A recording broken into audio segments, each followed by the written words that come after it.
Before we uncover this unexpected twist of fate, make sure you hit that subscribe button and give this video a like, and let me know in the comments. Do you believe a single act of kindness can change everything? The Mechanic and the Millionaire. The city outside was a blur of gray, rain painting streaks across the diner windows and drumming a soft, melancholic rhythm against the glass.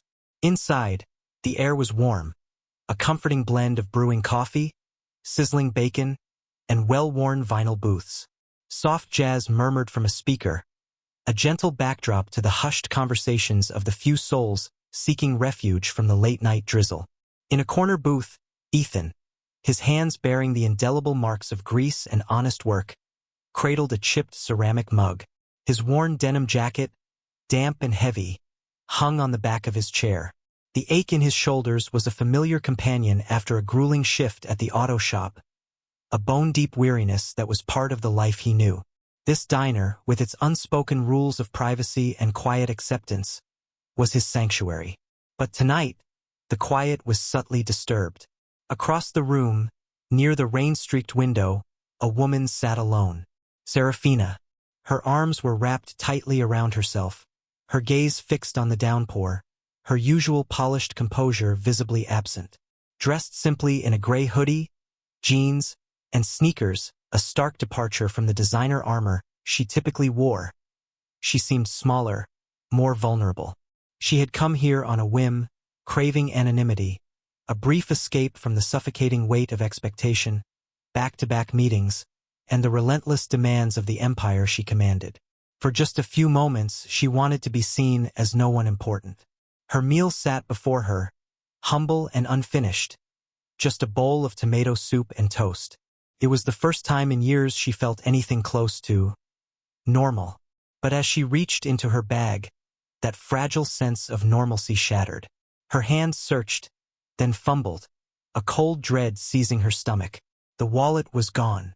The waiter, a young man with an impatient set to his mouth, appeared just as Serafina was frantically checking her pockets for the third time.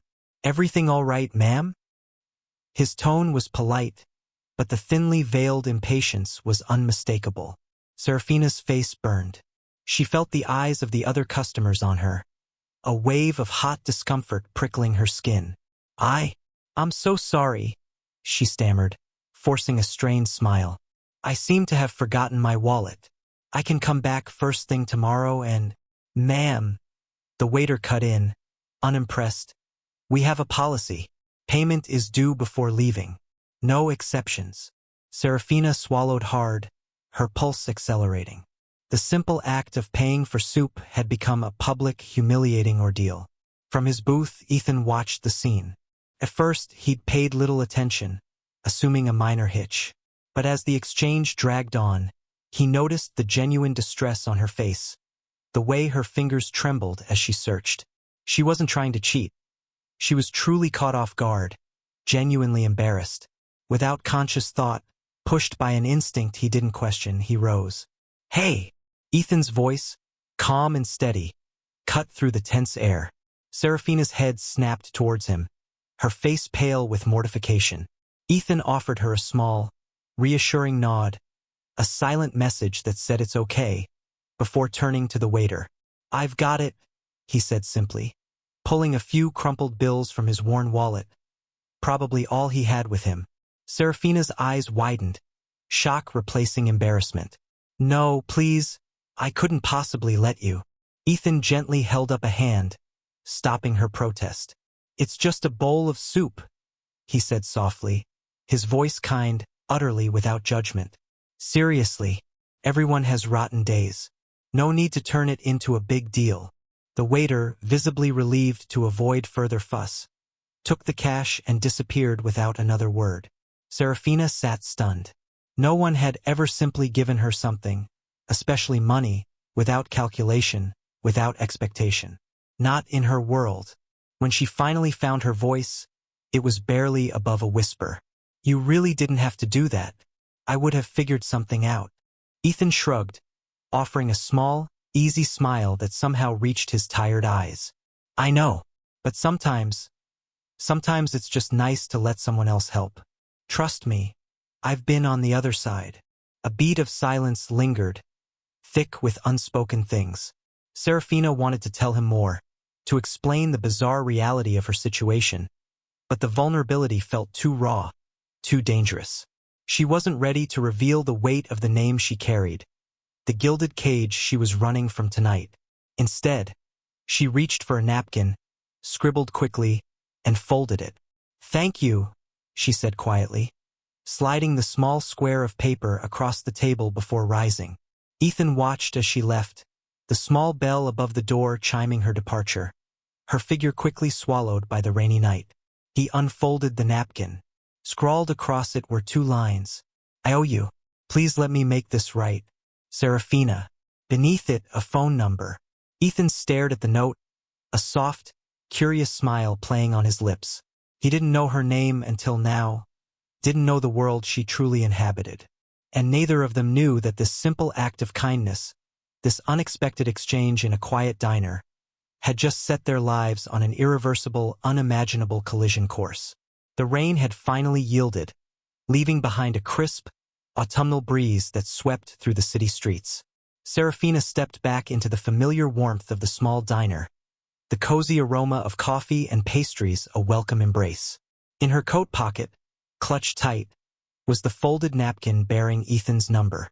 For days, the simple act of his kindness had replayed in her mind, a stark, vibrant contrast to the calculated interactions of her daily life. It wasn't about the money. It was the unexpected humanity. Tonight, she wasn't here out of obligation, but a genuine need to connect with the man who had seen past the facade. Ethan was in his usual corner booth, a worn paperback open on the table, though his gaze was distant, lost in thought. He found his mind drifting back to the mysterious woman from the other night, the brief, intriguing encounter that had broken the monotony of his routine. The chime above the door pulled him from his thoughts, and his heart gave a small, unexpected jolt. It was her. Serafina approached his booth cautiously, her hands tucked in the pockets of a simple beige coat, her face softer, the guardedness of the previous night lessened by nervous anticipation. "Hi," she said, a hesitant smile playing on her lips. "Do you mind if I join you?" Ethan blinked, momentarily caught off guard, but a genuine smile quickly replaced his surprise. Sure, yeah, of course. Please."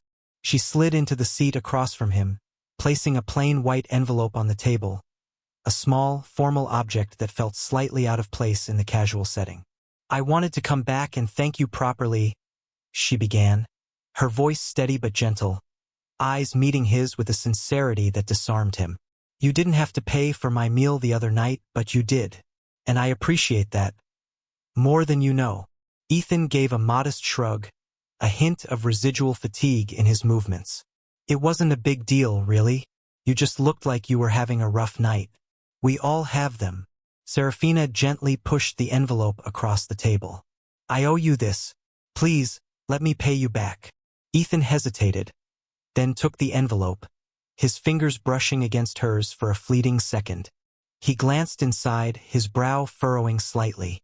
The crisp bills were far more than the cost of a bowl of soup. He looked up, a question in his eyes. This is too much, Serafina." She offered a soft smile, a genuine warmth finally reaching her eyes. "Call it considerate interest, or maybe just my way of saying thank you properly. Please, take it." For a moment, silence settled between them, not awkward this time, but comfortable, filled with mutual curiosity. "So," Serafina ventured, breaking the silence, "do you come here often?" Ethan chuckled, relaxing back into the booth. "Yeah, it's kind of my spot after work. Helps me unwind." He gestured vaguely with his mug. "What about you? What do you do?" "Me?" Serafina chose her words carefully, navigating the dangerous line between truth and concealment. I work in business consulting," she said, keeping her tone light, deliberately vague. "It's not as hands-on as what you do, I imagine, but it helps people in different ways, I suppose." Ethan nodded thoughtfully, though a flicker of curiosity, quickly masked, crossed his face. "That sounds complicated." Their conversation flowed easier after that, discovering shared quiet interests, contrasting daily realities. They talked about books, Ethan's love for classic literature, Serafina's confession that she hadn't had time to read for pleasure in years. He shared stories from the garage, funny customer mishaps, the quiet satisfaction of fixing something broken. She laughed, genuinely and freely, a sound rarely heard outside her carefully controlled world. Ethan was captivated by her quiet grace, the thoughtful way she listened, truly seeing him, not the grease-stained mechanic. He spoke of his dreams, not of vast wealth, but of purpose, of owning his own small garage someday, a place built on trust and honest work. There was a simple sincerity in his ambition that resonated deeply with Serafina, a stark contrast to the relentless pursuit of power she witnessed daily. And Serafina? She was drawn to his authenticity, his lack of pretense, the easy kindness he extended without expecting anything in return. Their brief encounter had blossomed into something unexpected, something real. Days turned into weeks, and their meetings became a quiet ritual. The diner after work, coffee, stories, laughter. Ethan found himself looking forward to these moments, a bright spot in his demanding routine. Serafina felt a sense of peace she hadn't experienced in years, a precious escape into a world where her name and her fortune held no weight. But as their connection deepened, so did Serafina's guilt, a silent, gnawing companion. She wasn't actively lying, but the omission felt like a betrayal. One evening, as they lingered over half-empty coffee mugs, Ethan's words, spoken casually, landed like a stone in her stomach. "You know," he said thoughtfully, stirring his drink, a distant look in his eyes, "I've met a lot of people who seem to think money fixes everything, like it washes away your problems, your past. But it doesn't. I've seen too many guys in fancy suits who forget what real work is, what real problems look like." Serafina's stomach twisted. He didn't know the half of it. His words stung, not because they were wrong, but because she belonged to that world, the one he spoke of with such quiet resentment. He saw the facade, the perceived ease of wealth, without understanding the different kind of burdens it carried. Later that night, alone in her expansive penthouse, staring out at the glittering city lights that were her domain, Serafina felt utterly torn. Would he still look at her the same way if he knew? Would the kindness in his eyes turn to suspicion, or worse, contempt? Would he still see the woman from the diner, the one who appreciated a simple act of grace, or just Serafina Sterling, the billionaire CEO, a symbol of everything he seemed to dislike? She wasn't sure she wanted to find out. Not yet. The fear of losing the only genuine connection she'd found in years kept her silent. The diner was quieter than usual that following evening, the rain tapping a soothing rhythm against the windows. Ethan sat at his usual booth, the worn paperback open, but his gaze fixed on the door. Their meetings had become the highlight of his week, simple conversations over coffee and pie, moments that felt so genuine, so real. But tonight, Serafina was late. He checked his phone again. No message, no missed calls. A small knot of worry began to form, just as the familiar pang of disappointment set in, and he considered calling it a night. He saw her. Outside the window, on the rain-slicked sidewalk, Serafina was standing, her posture refined even in the casual coat. She was speaking softly to someone, a sharply dressed older man holding an umbrella, standing beside a sleek, black town car. Not just a nice car, the kind of luxury vehicle that belonged on magazine covers, not parked in the humble lot of this diner. Ethan watched, a sudden, cold ripple of unease tracing its way down his spine. The driver opened the car door with an air of practiced deference. Serafina offered the man a polite, almost formal nod, then slipped inside the car. The door closed with a quiet thud, and the vehicle pulled away smoothly, disappearing into the city night as if it had never been there. Something felt profoundly wrong. He tried to shake it off. Maybe it was a friend. Maybe she'd called an expensive cab service. But the image of that car, the man in the suit, her subtle formality, gnawed at him. Back at his small, quiet apartment that night, the question haunted him. Who was Serafina, really? Against his better judgment, Driven by a curiosity that felt almost like a betrayal of the simple connection they shared, he opened his old laptop. He hesitated, his fingers hovering over the keyboard. "Don't be stupid, Ethan." But he had to know. He typed her name into the search bar. Serafina. He vaguely remembered writing it down. Sterling. Serafina Sterling. The results loaded instantly, and what he saw stole the air from his lungs, twisting his gut into a painful knot. CEO of Sterling Holdings. Net worth staggering. Philanthropist. Business mogul. Article after article, glowing profiles from Forbes, Bloomberg, Vanity Fair. Photos from glittering galas, charity events. Looking every inch the powerful, untouchable heiress. The woman he'd been sharing coffee and dreams with, the one who seemed so genuine, so normal, wasn't just in business consulting. She owned a global empire. She was the very definition of the world he quietly resented, the world he thought she was far removed from. And she had never told him the truth. The glowing screen felt like a physical blow. Serafina Sterling. CEO. Billionaire. The name, the face, the staggering numbers. They swam before Ethan's eyes, shattering the simple, genuine image he had built of Serafina Hayes. Lying? Not technically. She'd said, business consulting. But the omission felt like a betrayal, a deliberate withholding of a truth so monumental it made their connection feel like a cruel joke. Every shared laugh, every quiet confidence, every moment he'd felt truly seen by her. Did any of it mean anything? Or was he just another fascinating anomaly? A brief, slumming excursion for a woman who lived a life he couldn't even imagine? He didn't call her. Not the next day or the day after that. The thought of talking to her, of hearing her voice, knowing the magnitude of what she hadn't shared, felt impossible. He buried himself in work at the garage, the familiar grime and roar of engines a welcome distraction from the turmoil in his gut.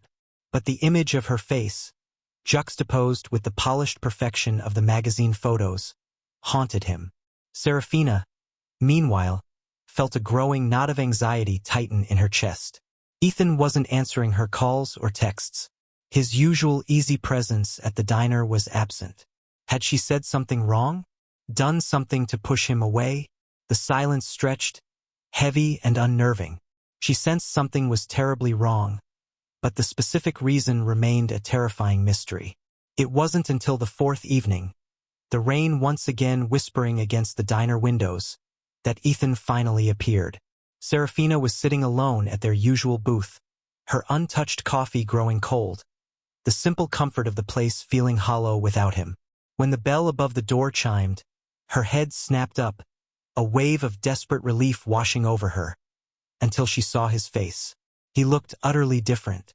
The warmth was gone, replaced by a coldness, a guarded pain that sent a chill down her spine. His eyes, usually so kind, were hard, distant. "Ethan?" she breathed, standing up, her chair scraping against the floor. "Oh, thank God. I've been trying to." He cut her off, his voice low, tight with a simmering emotion that wasn't quite anger, but something deeper, more wounded. "So you're not struggling at all, are you?" Serafina blinked, her heart sinking. His words, his tone. He knew something. What? He didn't answer verbally. Instead, he dropped a folded magazine onto the table between them. It fell with a soft slap, opening to a glossy feature spread. Her face, looking impossibly glamorous, stared up from the page. The headline blared, "Serafina Sterling, the billionaire philanthropist." Serafina paled, every drop of color draining from her face. The magazine, the headline, the photos. The carefully guarded secret was out. "Ethan," she whispered, reaching a trembling hand towards him. "Please, let me explain." He pulled back sharply, as if her touch would burn him. His jaw was clenched tight, eyes filled with a hurt that mirrored her own, but also something she didn't recognize. Resentment? Betrayal? Explain what? "That you lied? That you pretended to be someone you're not? Was this whole, whatever this was, just a game to you?" Tears welled instantly in her eyes, blurring his pained face. No, I never lied to you, Ethan." I couldn't. You told me you worked in business consulting, he interrupted, his voice rising, raw with the feeling of being deceived. You sat there, night after night, and let me tell you everything about my life, my struggles, my stupid dreams of a small garage, while you own a global empire. Why, Serafina? Why hide something like that? Her voice cracked, the carefully constructed walls she'd built over years crumbling in the face of his raw pain. Because I wanted you to see me, not my money. Every man I've ever met, every person who's ever shown interest, it's always been about that. About the name Sterling, about the wealth, the connections. I didn't want you to see that version of me. I wanted you to see just Serafina, the person who sits in a diner and loves old books. Ethan shook his head, stepping back, creating distance that mirrored the chasm suddenly separating their worlds. So what? You thought I'd be like them? You thought I'd suddenly treat you differently? Try to use you for your money? Is that really what you think of me? No, she cried, tears streaming down her face now, hot and undeniable. That's what I was scared you'd see. I was scared you'd see me the way everyone else does. I've spent my whole life being defined by my last name, by my bank account. I just wanted something real for once. And what we had, it felt real, didn't it, Ethan? His eyes softened for a fraction of a second, a flicker of the man she knew, but the hurt was too raw, too deep. I don't know anymore, he whispered, the words heavy with sorrow and confusion. Silence hung thick between them, suffocating. The weight of unspoken truths, of dashed hopes and shattered trust, pressed down. Serafina reached for him again, her voice trembling, desperate. Ethan, please, care about you so much. I didn't mean to hurt you like this. He stared at her, his fists clenched at his sides, a battle raging behind his eyes. The kindness she spoke of, the connection they'd shared, warring with the pain of deception.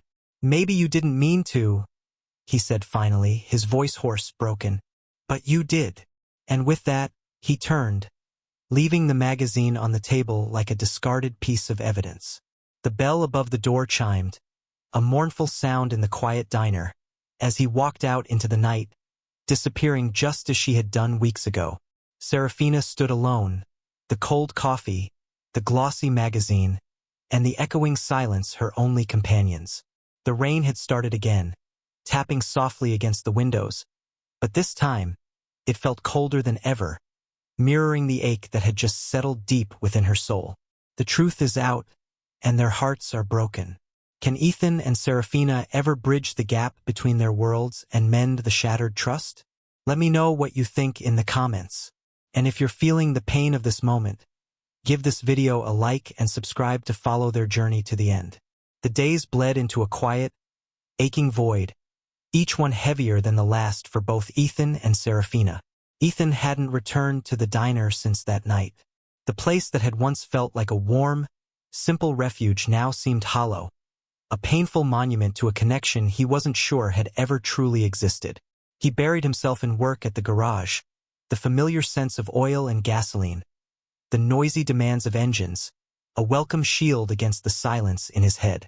He worked long hours, pushing his body to exhaustion, trying to drown out the thoughts that gnawed at him. She lied. The accusation echoed, harsh and cold. She's a billionaire. She could buy this whole street, this whole neighborhood 10 times over. And he was just a mechanic with dirt under his fingernails and a dream that felt impossibly small now. But beneath the hurt and the bruised pride, a different voice whispered softer, insistent. She laughed at your terrible jokes. She listened when you talked about your dream. She didn't look at you like you were just anything. He replayed their conversations, remembering the genuine curiosity in her eyes, the way her face softened when he talked about owning his own place. He remembered her vulnerability in the diner that first night, the way she had trembled, the raw honesty in her voice when she'd confessed her fear of being seen only for her money. Was it a lie, or was it fear?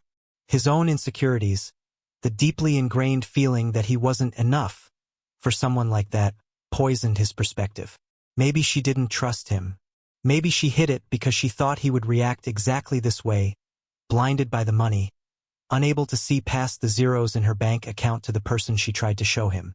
The thought twisted his gut, a painful mix of anger at her and shame at himself. He lay awake in his small, cramped apartment at night, the silence amplifying the ache of her absence. Meanwhile, in the breathtaking expanse of her penthouse, surrounded by a luxury that suddenly felt utterly meaningless, Serafina was equally lost. The glittering city skyline, a view she once commanded with detached pride, now felt like the bars of a gilded cage. The rain, still a frequent visitor, blurred against the floor-to-ceiling windows, mirroring the relentless ache in her chest.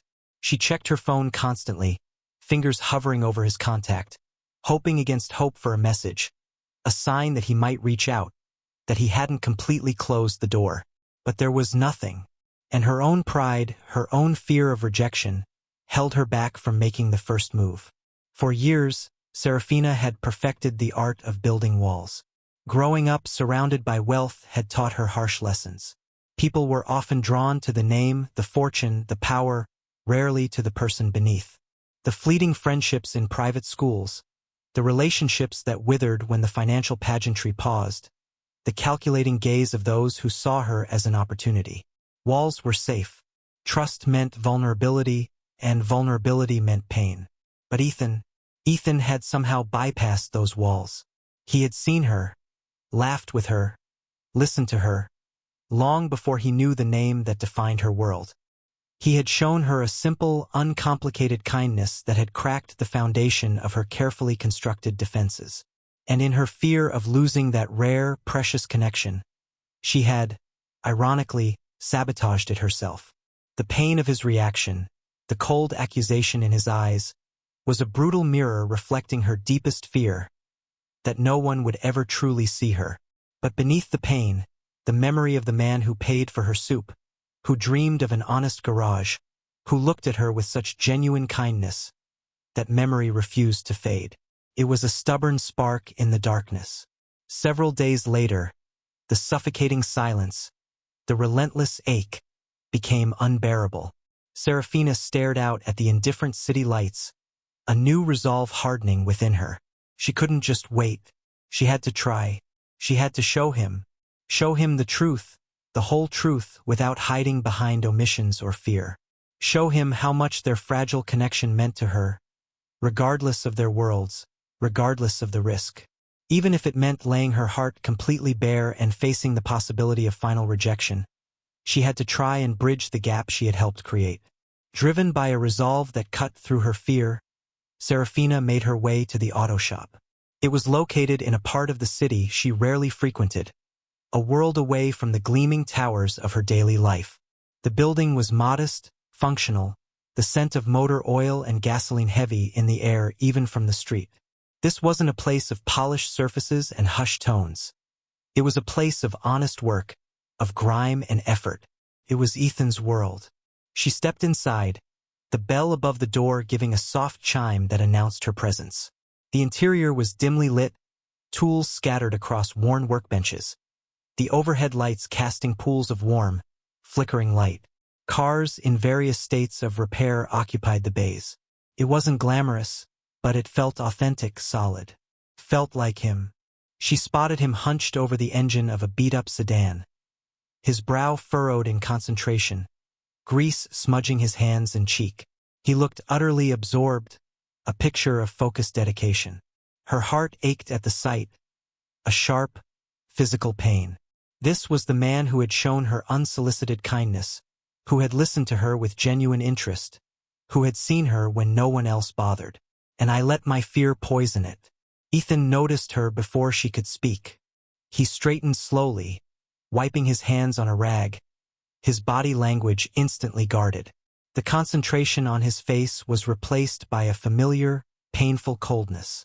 "Serafina," he said quietly, his voice flat, strained, giving nothing away. She stepped closer, stopping a respectful distance away, her hands clasped tightly in front of her. The air between them crackled with unspoken tension, the weight of their last confrontation heavy in the silence. I didn't come to argue, she began softly, her voice trembling slightly despite her best efforts. I came because I need you to know the truth. All of it. Not just the headline version. Ethan crossed his arms over his chest, a defensive barrier. His eyes, though guarded, held a flicker of the deep hurt she had inflicted. I think I've heard enough, Serafina. I saw the magazine. I heard you yourself say it was just a business consulting job. Serafina shook her head, her eyes shimmering with unshed tears. No, you haven't heard it all. Not the why. She reached into her coat pocket and pulled out a folded letter, the paper slightly crumpled from being clutched in her hand. She placed it gently on the workbench between them, a fragile bridge across the divide. This explains everything. Please, Ethan. Just read it. Her voice was a raw plea, stripped bare of the poise and control she wore like armor in her public life. And if you still want me out of your life after this, if you read it and decide, I'm not worth the complication, I'll go. No questions. No expectations. I promise. For the first time since she'd walked in, Ethan saw it true, devastating vulnerability in her eyes. Not the polished CEO, not the woman from the headlines, but just Serafina. The woman he had shared coffee with, the woman he had thought he knew, the woman whose simple thank you had meant something real to him. He stared at the letter lying between them, then back at her face, searching for any sign of artifice. I didn't hide who I was because I thought you weren't good enough, Ethan, she continued, her voice breaking slightly, the tears finally beginning to fall. It was the opposite. I was scared. Scared that if you knew the truth, you'd see me the way everyone else does. Like some walking headline, some object defined by zeros. Not a person. Not me. She looked away, blinking back more tears, a silent sob catching in her throat. I wasn't trying to deceive you. I was trying to protect something rare. Something I thought we had. Ethan felt his own throat tighten, the anger warring with the resurgence of his earlier confusion and hurt. And how was I supposed to trust you, Serafina? How was I supposed to believe anything when you were living this double life? When you let me pour my heart out, talking about barely making ends meet, about my dreams. While you had enough money to make those dreams happen 1,000 times over without blinking. She nodded slowly, accepting the validity of his pain, the sting of his words. I know, and I can't erase what I did, how my fear felt like deception. But I'm here now, telling you, without the walls, without the image, a beat of heavy silence. I care about you, Ethan. I care about you so much, she whispered, the raw emotion hanging in the air. She hesitated one last time, her gaze searching his face, finding only a painful, unreadable conflict. I'll leave you alone now, she said, her voice regaining a fragile steadiness. But please, read the letter. Please. And with that, she turned and walked towards the door, the sound of her footsteps soft and receding, leaving Ethan standing alone in the quiet garage, the faint sound of the rain outside echoing the storm inside him. The letter lay on the workbench, a small, white rectangle holding the weight of everything left unsaid, everything broken. He didn't pick it up. Not yet. He just stared at it, his mind a chaotic mix of hurt, confusion, and the lingering echo of her vulnerable plea. Tuyệt vời, đây là phần 6, bắt đầu khi Ethan đọc lá thư của Serafina. The small, folded letter lay on the workbench, a white rectangle stark against the oil-stained wood. Ethan stood alone in the quiet garage, the scent of grease and metal thick in the air. The only sound the distant hum of the city and the echo of Serafina's trembling voice. His initial reaction was stubborn pride, a refusal to give in, to let her words sway him after the hurt she'd inflicted. She left, again, with a note, like I'm just some problem that can be fixed with paper. But the image of her face, pale and tear-streaked, pleading with him, wouldn't leave his mind. The raw vulnerability in her eyes felt more real than any magazine cover. He argued with himself in the silence. She hid the truth, Ethan. A massive truth. That's a lie no matter how you slice it. Yet, Another part of him, the part that remembered her laugh over coffee, the way she listened to his simple dreams, countered. She was terrified. You saw it. And you reacted exactly the way she was afraid you would. Hours later, after he had locked up the garage, the city outside settling into its nighttime rhythm, Ethan finally sat down in his small, cramped apartment. The letter was still in his hand. With a deep, shaky breath, he unfolded it. Ethan, I never wanted to hurt you. I never meant to deceive you. When you paid for my meal that night, it wasn't just an act of kindness. It was the first time in a long time someone treated me like a person, not a name or a number. I've spent my whole life hiding behind my wealth, behind the name Sterling, because most people only care about that. They rarely care who Serafina is. But you did. You saw me before you knew who I was. You listened. You laughed with me. You made me feel seen. Truly seen for the first time in years. And I was so afraid. Afraid that once you found out the truth, that genuine connection, that precious feeling would be instantly ruined. Afraid that you would see the billionaire and not the woman you shared a quiet moment with in a diner. My fear made me silent, and my silence looked like deception. I understand that now, and I am so sorry for the pain that caused you. I never cared about what you have or don't have, Ethan. I cared about your kindness, your strength, the way you look at life with hope, even when it's hard. I cared about your dream of the garage, not because I could easily fund it, but because it was yours, built on honest passion. I'm sorry I let my fear hurt you. I should have trusted you more. But I needed you to know the truth now because you deserve honesty. And I couldn't bear the thought of you believing I ever saw you as anything less than the incredible man you are. I don't know if we can fix this.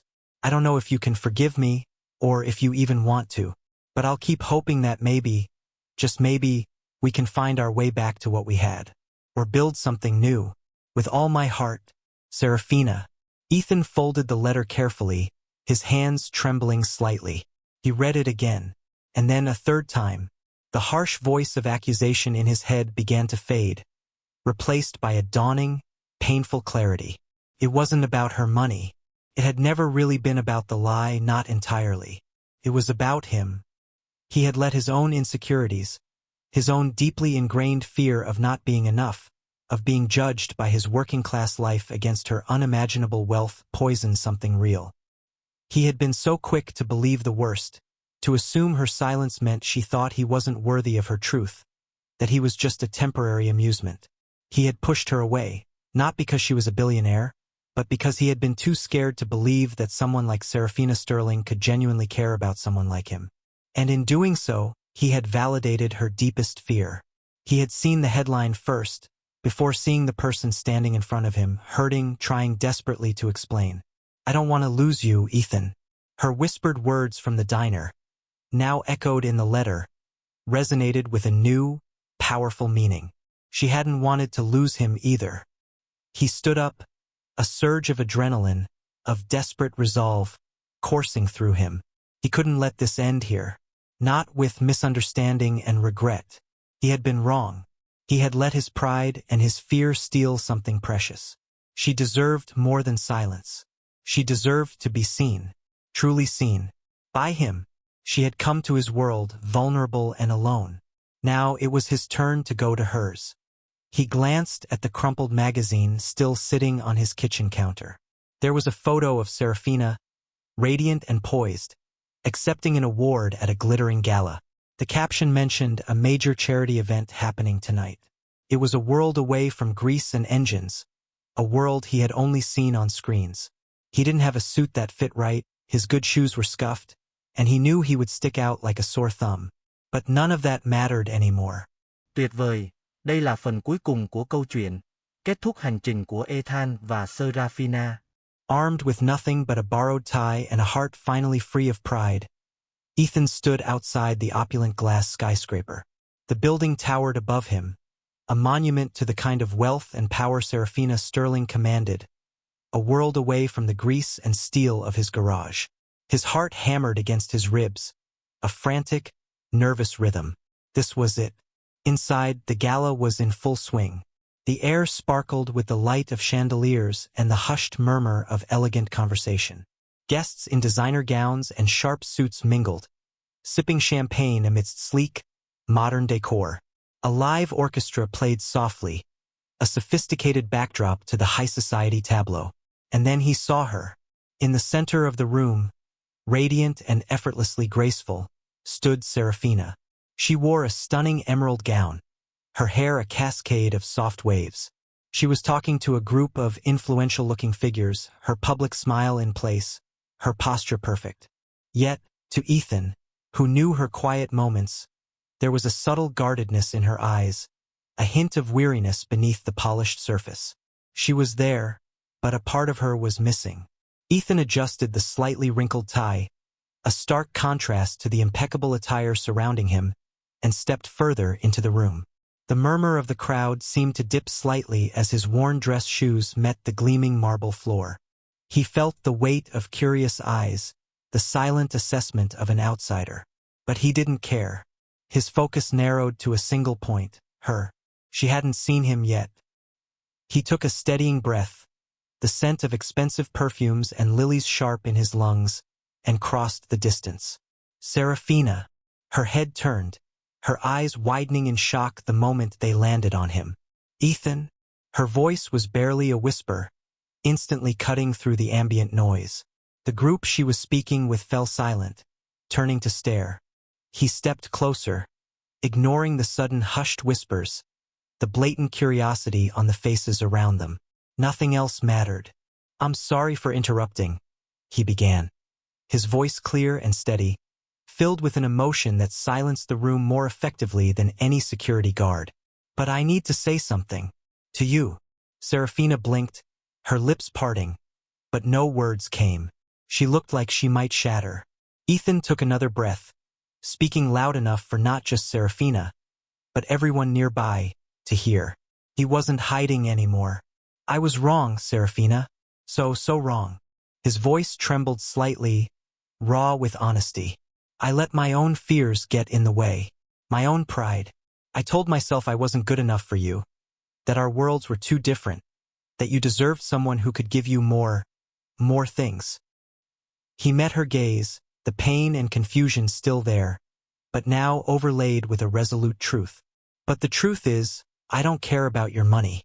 I never did. I care about you." He gestured softly towards her, encompassing the woman beneath the gown, beneath the title. "The person who sits with me over coffee and laughs at my terrible jokes. The one who showed me kindness when I had nothing to offer in return. The woman who taught me that love isn't about what you have, but who you are." A collective soft gasp rippled through the stunned crowd. Tears welled instantly in Serafina's eyes, blurring his earnest face. Ethan took another step closer, closing the final distance. "I was scared, Serafina. Terrified, actually. Scared that someone like you, someone so incredible, so far out of my league, could possibly care about someone like me. Scared that my simple life wasn't enough. But I don't want to live with that fear anymore. I don't want to lose you." His voice dropped to a fierce, raw whisper meant only for her. "I don't want to lose us." Silence. For a single, breathless heartbeat. The opulent room seemed to pause, every eye fixed on them. And then Serafina broke. A single tear escaped and traced a path down her cheek as she whispered back, her voice choked with emotion. "You were never not enough, Ethan." The crowd seemed to melt away as she closed the remaining distance between them, her heels clicking softly against the marble floor. When she reached him, her hands, trembling slightly, rose to cup his face, her touch warm and real against his skin. "You never had to prove yourself," she whispered, her voice thick with unshed tears and overwhelming relief. "You already were everything I wanted." And with that, she kissed him. It was a kiss soft and tender, born of pain and regret, fear and forgiveness, carrying the weight of every unspoken word, every lonely night, every shattered hope now being rebuilt. Applause erupted around them, hesitant at first, then swelling into a genuine, heartfelt roar that filled the grand hall. But Ethan didn't hear it. All he felt was the warmth of her arms wrapping around him, the steady beat of her heart against his chest, the undeniable reality of her lips on his. And in that moment, nothing else mattered. Not the wealth, not the headlines, not the stark differences in their backgrounds. Just them. Two hearts, choosing each other, completely and irrevocably. The scent of fresh paint and motor oil filled the air, mingling with the cheerful sound of laughter and conversation. Sunlight streamed through the large garage doors, casting a warm glow across the freshly polished concrete floor of Whitmore Auto Repair. Today was the grand opening of Ethan's own garage, a dream he had nurtured for years, now finally, undeniably real. Balloons swayed gently at the entrance, a handmade banner reading "Grand Opening" stretched proudly above the bay doors. Friends, neighbors, and local business owners gathered, their energy electric, filled with genuine support. Standing quietly near the entrance, a radiant smile on her face, was Serafina. She wore a simple sundress, her hair soft around her shoulders. She wasn't here as the CEO of Sterling Holdings, not as the billionaire philanthropist. She was here as Ethan's partner. Her eyes scanned the crowd, then settled on Ethan as he moved from person to person, shaking hands, sharing stories, his face alight with pride and gratitude. There was a lightness to him now, a quiet confidence that went deeper than words. He had found himself again, and that filled her with more pride than any business achievement ever could. After their emotional reconciliation at the gala, they had taken things slow, carefully rebuilding the trust that had been shattered. Serafina had supported his dream, not by writing a massive check or pulling strings, but by being there. She listened as he brainstormed ideas late into the night, offered encouragement when doubts crept in, celebrated small victories with genuine joy. She had been his anchor, his quiet strength. And Ethan? He had poured his heart and soul into this garage. From designing the logo to handpicking every tool, the space was a pure reflection of him. Honest, solid, built with his own hands. This wasn't just a business. It was proof that he could build something meaningful, something real, on his own terms. A hush fell over the crowd as Ethan stepped onto a small makeshift platform, a large pair of ceremonial scissors in hand. He cleared his throat, visibly emotional as he scanned the faces looking up at him. "I'm not much of a public speaker," he began with a nervous chuckle, earning warm laughter and supportive cheers. "But I need to say something today, because this moment, it means more to me than I can put into words." He glanced towards the gleaming garage behind him, his voice steady but thick with emotion. "This place, it's not just a business to me. It's a symbol of everything I've fought for. For the longest time, I didn't believe I could do this.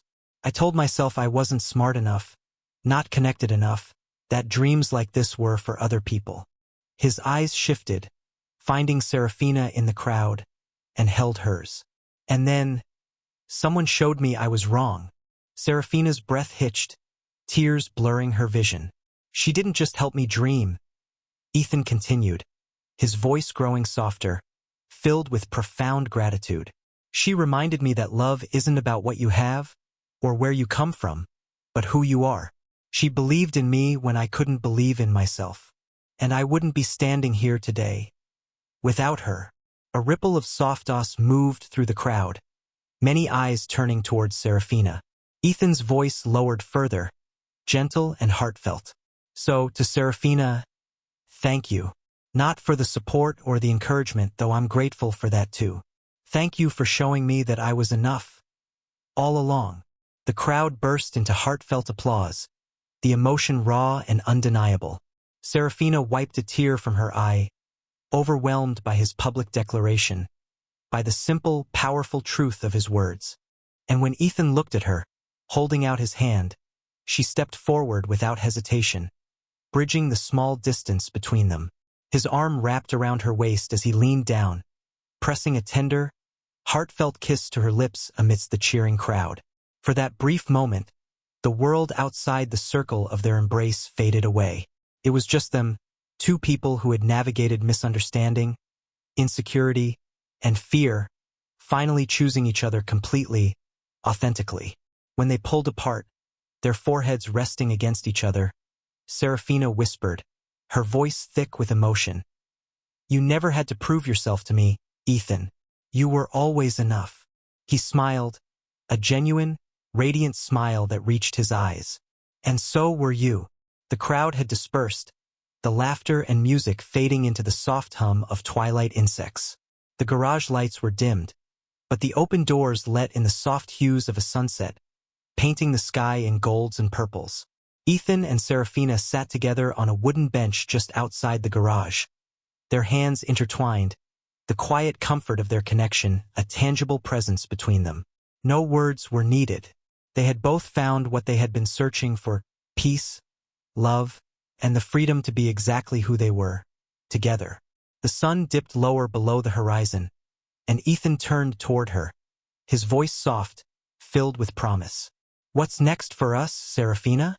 She smiled, resting her head against his shoulder, looking out at the fading light. "Whatever we want, together." And in that quiet moment, beneath the painted sky, they knew this was only the beginning of their forever. And that's the story of Ethan and Serafina, a reminder that true love isn't measured by bank accounts, but by belief, vulnerability, and choosing to see the person beyond the world they inhabit. If this heartfelt story moved you, please give it a like, share it with someone who needs to hear it, and comment below your favorite moment. Don't forget to subscribe to soul-stirring stories for more unforgettable tales of love, resilience, and finding connection in unexpected places. Thank you for being part of our family. We'll see you next time for another story that touches the heart.